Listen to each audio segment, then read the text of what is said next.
Almost 3 miles off southern England's coast lies Europe's largest offshore mussel farm, Offshore Shellfish, built by the Homeyard family.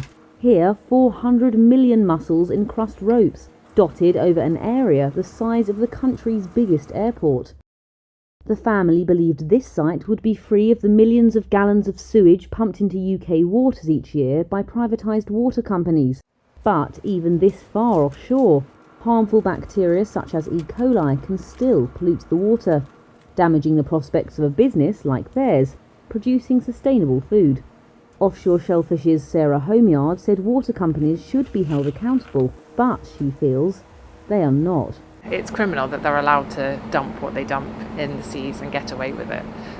It makes no sense. It doesn't help anyone. It's affecting all sorts of businesses, including us.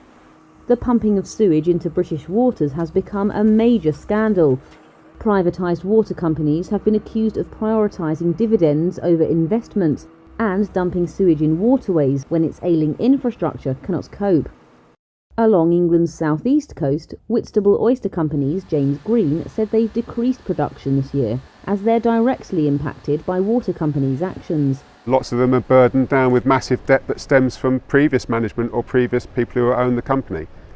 So I don't know where that money is going to come from to improve the infrastructure to the degree where it needs to be to make sure that our coastline is of a good enough quality to grow, well, not just to grow oysters, but to enjoy, to go wild swimming, kayaking, swimming, all of the things that people enjoy when they come to the coast. He added that no compensation has been paid to his business. While Britain's shellfish industry is small, the problems faced by these businesses underline how failings in the country's most basic services can impact the broader economy. Reuters found that polluted water also scared away tourists and delayed construction projects. A Freedom of Information request revealed that the Environment Agency has blocked planning applications on 60 occasions over the last 5 years due to pressures new buildings would place on local sewage systems.